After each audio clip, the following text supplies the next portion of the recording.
Arrancamos entonces con sistema reproductor.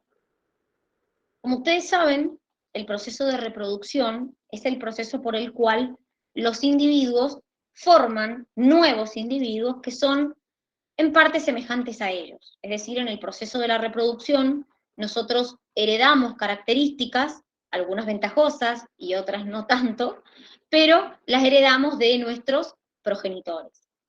Cuando nosotros hablamos de la reproducción, nosotros tenemos que tener en cuenta que hay dos tipos de reproducción.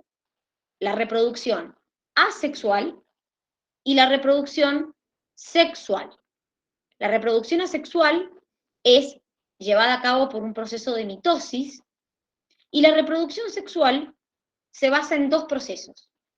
Por un lado, formar gametas y por otro lado, unir esas gametas en un proceso de fecundación.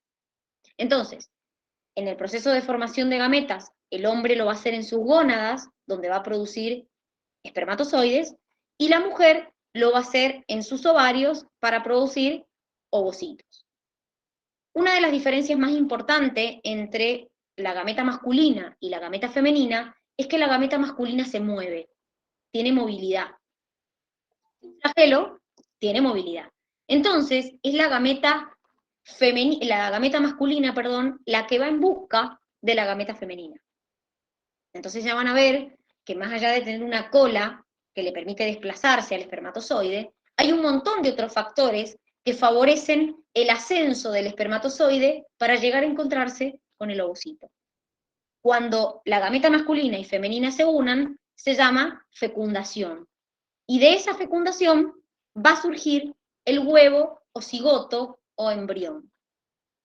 Ahora, nosotros tenemos que entender, antes de empezar a profundizar en el tema del aparato reproductor nuestro, tenemos que entender lo siguiente. En muchos invertebrados y en las plantas anuales, las generaciones no se superponen. En nosotros, por ejemplo, en los vertebrados, los padres, cuando dan origen a su descendencia, viven, persisten. Y no solamente que persisten, sino que también en la primera etapa de desarrollo de ese embrión son indispensables para que sobreviva, porque hay un intenso cuidado parental. Entonces nosotros podemos clasificar a los animales dependiendo de dos cosas. Dependiendo de dónde se produzca la fecundación y dependiendo de cómo y dónde se desarrolle su embrión. ¿Qué quiere decir esto? Si la gameta masculina se une con la gameta femenina dentro del cuerpo de la hembra, se llama fecundación interna.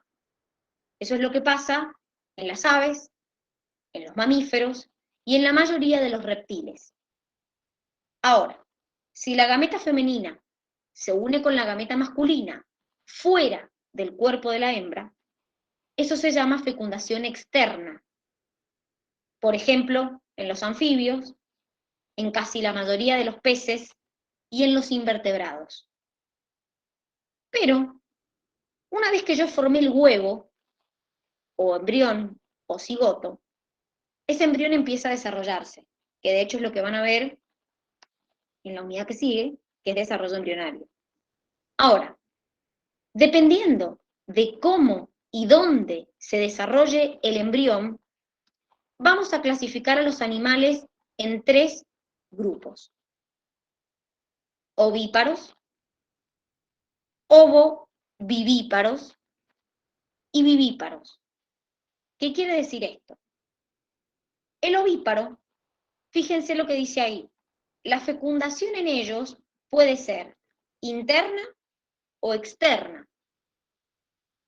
Por ejemplo, en las aves, en la mayoría de los reptiles y en los mamíferos monotremas. Para el que no sabe, el mamífero monotrema es como un grupo de mamíferos que son mamíferos porque tienen glándulas mamarias, pero se parecen muy poco a un mamífero, porque tienen, por ejemplo, ponen huevos, cuando nosotros no ponemos huevos. Entonces, los mamíferos monotremas son un grupo de mamíferos dentro de los mamíferos que tienen características como muy específicas de ellos. Una de las características que tienen es que ponen huevos, a pesar que son mamíferos. Por ejemplo, el ornitorrinco y la equidna. Ahora, ¿Por qué se les llama ovíparos? Porque el huevo o embrión se desarrolla afuera del cuerpo de la hembra, dentro de un huevo, que es el típico huevo amniota, que es ese huevo que tiene una cáscara que protege al embrión de su desarrollo, pero la hembra, la mujer, la hembra, vamos a decir para que mejor, no participa en el desarrollo de ese embrión. Ese embrión se va desarrollando con los nutrientes que tiene ese huevo adentro, pero la hembra no participa en el desarrollo, no le pasan nutrientes. Y aparte fuera de su cuerpo. Sí está protegido, tiene una cáscara, tiene un aislante. Ahora, en el lobo vivíparo es como una mezcla de los dos, del ovíparo y del vivíparo. ¿Por qué? Porque la fecundación es interna, o sea que la gameta femenina y masculina se unen dentro de la hembra, se forma un embrión, y ese embrión se aloja en un conducto que tiene la hembra que se llama oviducto. Dentro de ella lo tiene. Es como la salida del aparato reproductor. Ahora, si bien está dentro de su cuerpo, la hembra solo lo protege, nada más. No lo nutre, no interviene en su desarrollo. Es decir, es como una incubadora. Le da la temperatura, le da la humedad, pero nada más. No lo alimenta, no interviene en su desarrollo, solamente aloja el embrión en su oviducto y nada más. Por ejemplo, esto pasa en los anfibios, en los reptiles y en algunos peces. Por último, tenemos donde vendríamos a estar nosotros, que son los vivíparos. Vivíparo significa que paren crías vivas. Obviamente, la fecundación es interna, pasa en los peces óseos y cartilaginosos, en los mamíferos placentarios como nosotros, y en los mamíferos marsupiales, como el canguro y el koala. Entonces, fecundación interna, hay una cavidad donde se desarrolla por completo el embrión, puede ser, por ejemplo, el útero o alguna cavidad semejante, dependiendo del animal, y todo el embrión va a completar su desarrollo ahí. La madre lo va a proteger, la madre lo va a nutrir, la madre va a intervenir en su desarrollo. De hecho, si la madre corta por algún motivo el flujo de nutrientes, el bebé muere. O hay que producir una salida del bebé urgente, porque ese embrión depende pura y exclusivamente de los nutrientes que su madre pasa. Por eso hay una conexión entre la madre y el embrión. ¿Sí? Ahora, ¿cuál es la diferencia entre un mamífero placentario y un mamífero marsupial? El mamífero placentario, que son los que tienen placenta, los que se desarrollan dentro de una placenta, como nosotros, todo el desarrollo del embrión es dentro del cuerpo de la hembra. Cuando nace, ese nacimiento, el embrión ya está formado, completamente formado. Siempre hablando, chicos, de casos normales, de bebés que llegan a término. Entonces, el embrión está completamente formado. ¿Cuál es la diferencia con un marsupial? Que también es un mamífero. Parte del desarrollo del embrión se da dentro del cuerpo de la hembra, salen y terminan de desarrollarse en el marsupio, que es esa bolsa que tienen los canguros, los koalas, que es muy común ver la madre con el cangurito o el koala adentro, porque en realidad ese animal está completando el desarrollo dentro del marsupio. Independientemente de si lo hace todo adentro de la madre o parte y parte, la madre está interviniendo en el crecimiento. Lo nutre, lo protege, interviene en el desarrollo de ese embrión. Entonces se llama vivíparo. Hay una excepción a esto, que es lo que se conoce como plasticidad sexual. ¿Qué es esto? Estudiando mamíferos que no fueran, vertebrados que no fueran mamíferos, se descubre a los peces teleósteos. Son peces que tienen esqueleto óseo, o sea, un esqueleto óseo como si fuera el nuestro. ¿Qué particularidad encuentran? Que pueden cambiar de sexo, que tienen plasticidad sexual. Obviamente, en ese cambio de sexo hay un montón de factores que intervienen. Por ejemplo, factores genéticos, factores ambientales, factores fisiológicos. Pero estos peces presentan en el transcurso de su ciclo de vida algún proceso de cambio sexual. Obviamente, esto al pez le da una ventaja, un éxito reproductivo mayor. No sé si alguna vez han escuchado hablar del besugo, que es un pez que es común en las costas marítimas nuestras. El besugo es uno de los peces que puede tener esta plasticidad sexual, estos que pueden cambiar de sexo. También hay algunos peces marinos, como por ejemplo, existe la anguila, se llama anguila criolla dulce, donde hay dos tipos de machos. El macho que nació macho, o el macho que viene de una reversión sexual de una hembra. Entonces, el que siempre nació y fue macho, o el que viene de una hembra que se convirtió, diríamos. Todos estos ejemplos son ejemplos de hermafroditismo, es decir, individuos que tienen ambos sexos en forma simultánea, o que en algún momento de su vida tienen un cambio de sexo. Los peces, que durante toda su vida son machos, o durante toda su vida son hembra, se les llama gonocóricos. Es decir, estos peces que siempre mantienen el mismo sexo en toda su vida. Como les dije, esto no es de un día para otro, chicos, que un día es hembra y al otro día es macho, sino que hay factores genéticos, hay factores ambientales, y obviamente, si esto al pez o al individuo le da un éxito reproductivo, es una ventaja tenerlo. Es una ventaja la plasticidad sexual. De hecho, hay algunos que varias veces en su vida van cambiando como de sexo. Arrancamos con el sistema reproductor masculino. Nos concentramos ahora en nosotros. Sistema reproductor masculino. El sistema reproductor masculino va a estar formado por dos tipos de órganos. Los sexuales primarios, donde vamos a tener a los testículos, y los sexuales secundarios, donde, a ver, ¿por qué se les llama primarios? Porque es el lugar donde formamos espermatozoides y el hombre produce grandes cantidades de testosterona. Entonces, no solamente que ahí va a formar sus espermatozoides, sino que es donde secreta su principal andrógeno, que es la testosterona. ¿Para qué están los órganos sexuales secundarios?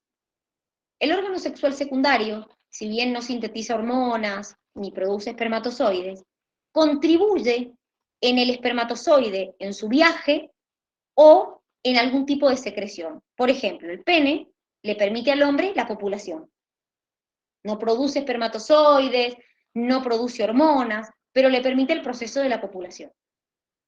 Las glándulas anexas, que ahí vemos que son tres: próstata, vesículas seminales y las glándulas vulvouretrales, no producen espermatozoides ni tampoco producen hormonas, pero producen fluidos, sustancias que van a formar parte del semen junto con los espermatozoides. O sea que también intervienen en el transporte de ese espermatozoide. Y por último, los conductos genitales y los conductos excretores, como el epidídimo, el vaso deferente, el tubo seminífero, son estructuras que van a conducir espermatozoides, van a almacenar espermatozoides o van a intervenir en la maduración de esos espermatozoides. Entonces, antes de arrancar con el testículo, que es el órgano primario que vamos a ver, vamos a analizar un poquito esta imagen. ¿Por qué? Porque hay muchas estructuras, de estas estructuras que vamos a mencionar después, entonces necesito que entiendan, aunque sea que relacionen dónde está ubicada. Esto que tienen acá es la vejiga, es lo que almacena orina. Si yo me fijo, esa vejiga tiene un conducto que vuelca su contenido en la uretra, justamente donde se produce la salida de la orina. Por otro lado, voy a tener próstata, vesícula seminal, glándula vulvouretral, que son lo que yo les dije recién que se llaman glándulas anexas. Estas glándulas van a producir distintos líquidos, distintas sustancias, que van a volcarse en la uretra junto con los espermatozoides y van a formar el semen. Por otro lado tenemos testículo, por encima tiene una estructura que se llama epidídimo, que es una estructura, en realidad es un conducto enrollado, donde madura el espermatozoide, y esto que tienen acá se llama conducto o vaso deferente. El espermatozoide pasa acá, de acá hace este caminito, así, y finalmente sale por la uretra. Obviamente, cuando sale, sale como semen, es decir, mezclado el espermatozoide, los espermatozoides, con todas estas secreciones de estas glándulas anexas que tenemos acá. Por otro lado, necesito que veamos el tema de la estructura, la composición que tiene el pene. ¿Por qué? Porque, si ustedes se fijan, acá dice tejido eréctil, bulbo del cuerpo esponjoso del pene. A este tejido que forma el pene se le llama tejido eréctil esponjoso. ¿Por qué?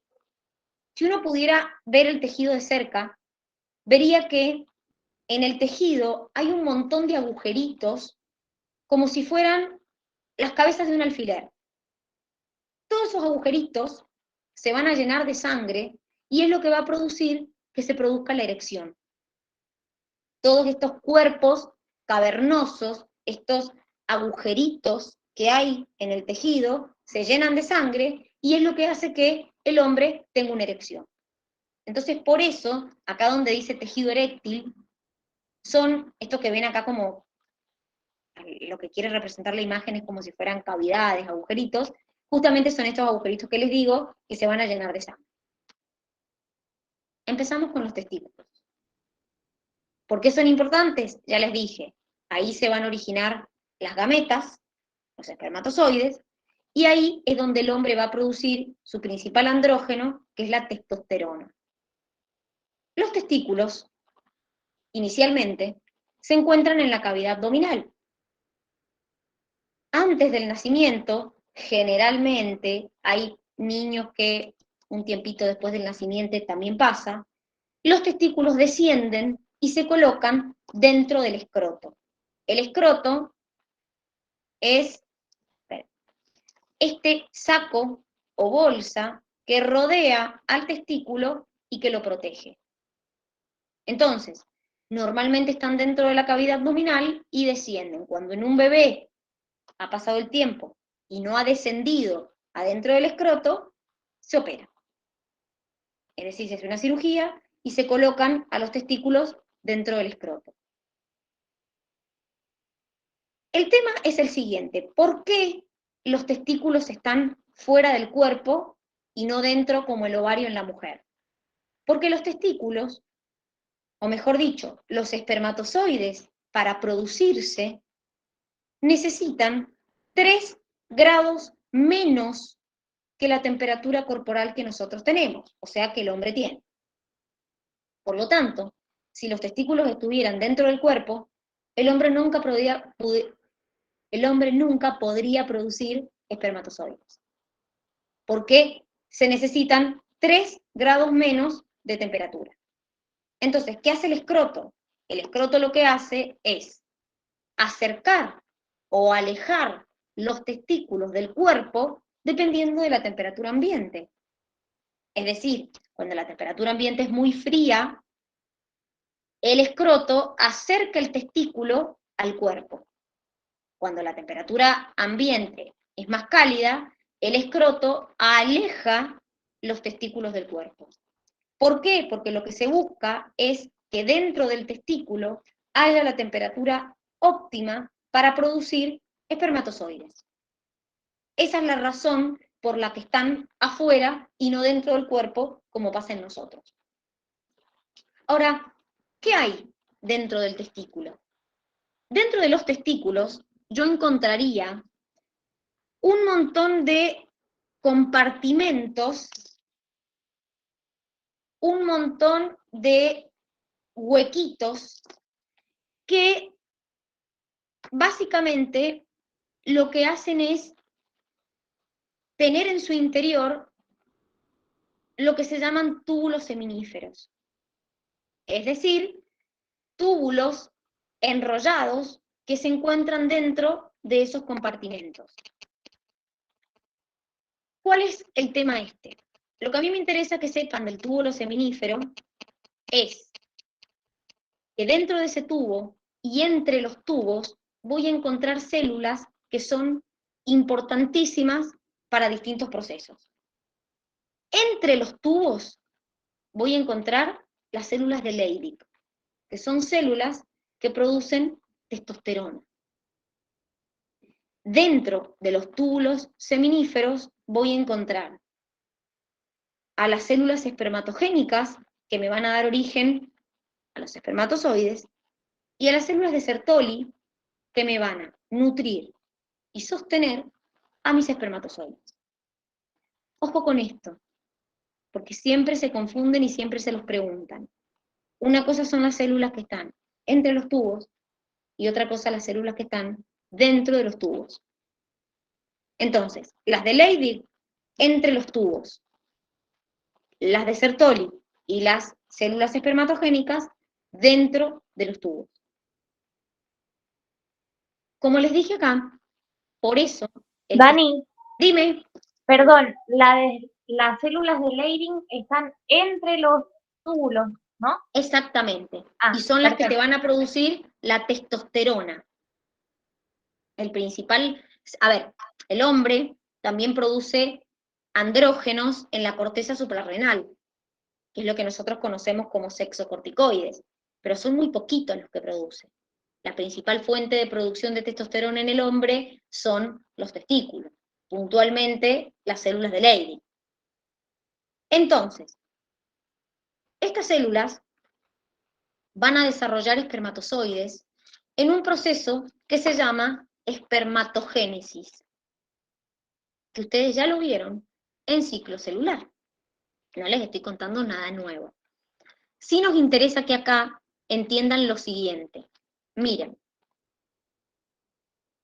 el proceso completo, desde que tengo espermatogonias hasta que formo espermatozoides, dura de 8 a 9 semanas.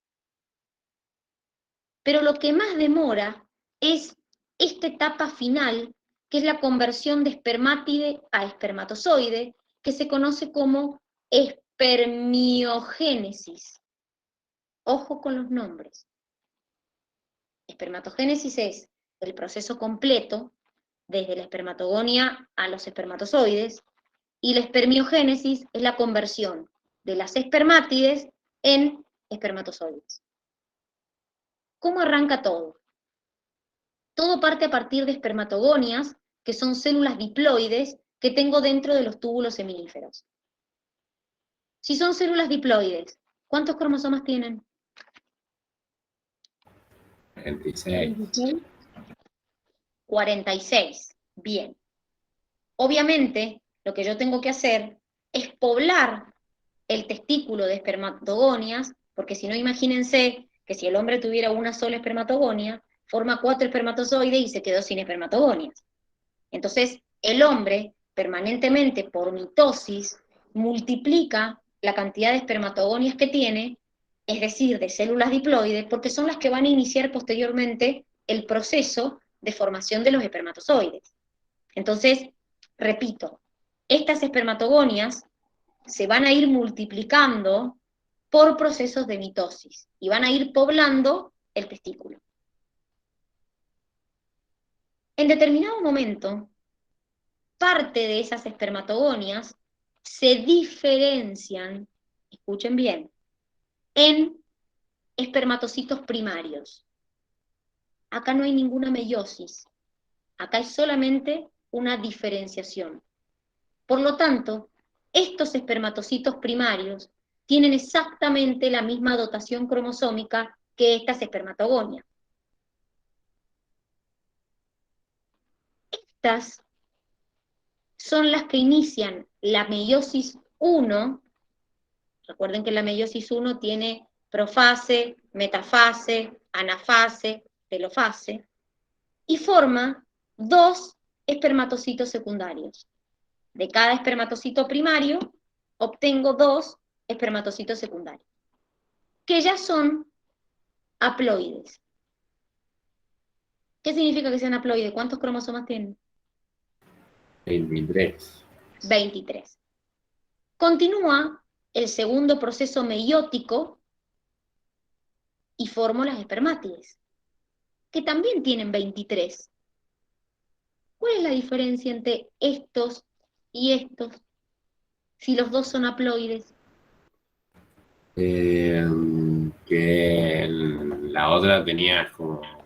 O sea, yo lo tengo dibujado como que son 4 bracitos y se separan en 2 y después termina en un bracito nada más. O sea, pasándolo a la biología, los bracitos, sería que estos son cromosomas haploides dobles. Quiere decir que son cromosomas crucecita. Estos son haploides simples. Quiere decir que son cromosomas palito. Entonces, los dos son haploides, pero son distintos tipos de cromosomas. ¿Cuánta probabilidad hay de que me pregunten esto de los cromosomas haploide y diploide? 99%, porque saben que nunca lo entienden, entonces por eso en el ingreso siempre se los preguntan. Cromátide, cromosoma simple, cromosoma doble, tétrada, siempre se confunden en lo mismo.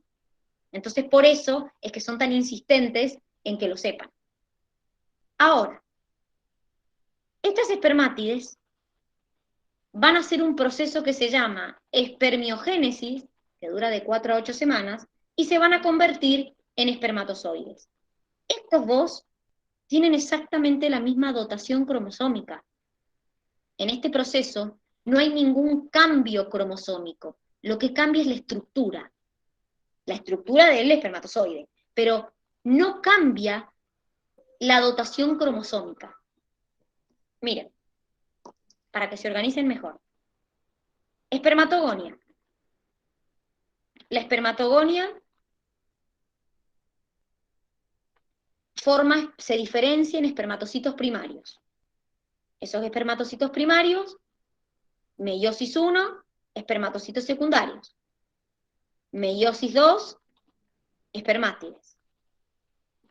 Acá es donde va a ocurrir la espermiogénesis, donde yo finalmente voy a obtener espermatozoides. Fíjense la forma, cambia por completo. Este proceso de espermiogénesis lo tienen acá. Repito, no hay en la espermiogénesis un cambio cromosómico, hay un cambio estructural. De hecho, el espermatozoide final es este que tienen acá, que tiene una cabeza, un cuello y una cola. El cuello tiene mitocondrias, la cabeza tiene una región que se llama acrosoma y dentro tengo el núcleo con el ADN. ¿Qué transformaciones hay? Miren, esta es la célula original. Este es el núcleo, acá tengo mitocondrias, acá tengo aparato de Golgi. Uno de los centriolos va a formar dímeros de tubulina y es el que va a empezar a formar el flagelo de mi espermatozoide. Más allá de eso, ese flagelo es el que le va a permitir al espermatozoide moverse. Miren las mitocondrias, miren la disposición que tienen acá, y miren cómo las mitocondrias empiezan a juntarse y a empezar a colocarse todas en una región, que es justamente la región del cuello. Forman una pieza en espiral que se coloca en la parte media, que es lo que vendría a ser el cuello del espermatozoide. ¿Para qué necesitan las mitocondrias y el espermatozoide? Y para tener energía para moverse. Exacto, exactamente. Y por último, miren, acá están las mitocondrias, ven que están en la parte del cuello. Y por último, el complejo de Golgi, o aparato de Golgi, tiene gránulos en su interior que se fusionan y forman esto que encuentran acá, que es lo que se llama acrosoma. Dentro de este acrosoma yo voy a encontrar enzimas como por ejemplo la hialuronidasa o otra enzima como la acrosina, que son enzimas que le van a permitir al espermatozoide atravesar las capas que rodean al ovocito y llegar al ovocito. Entonces, quiere decir que en el espermatozoide final, maduro, ya no hay complejo o aparato de Golgi, porque los gránulos que contenía se fusionaron y forman esta estructura acá que se llama acrosoma, que tiene adentro enzimas que le van a permitir al espermatozoide fecundar al ovocito, penetrar por las capas que rodean al ovocito, porque el ovocito no está solo, tiene capas, que ya las vamos a ver, que lo rodean. Entonces, esas enzimas que el espermatozoide contiene le permiten atravesar esas capas para llegar al ovocito. Esto es la espermiogénesis. Fíjense que es una transformación estructural, no hay un cambio cromosómico. Y este es el espermatozoide final. ¿Ha quedado alguna duda? Sí, Dani. Dime. En las células, no, perdón, en las espermátidas, cuando ya se dividen en 4, no me quedó claro si eran, en esa parte son cromosomas simples y en las anteriores cromosomas dobles. La espermátide tiene cromosomas, es haploide simple, tiene 23 cromosomas simples. El espermatozoide también tiene 23 simples. El espermatocito secundario tiene 23 dobles, es decir, tiene 23 cromosomas dobles, es decir, 23 crucecitas, diría.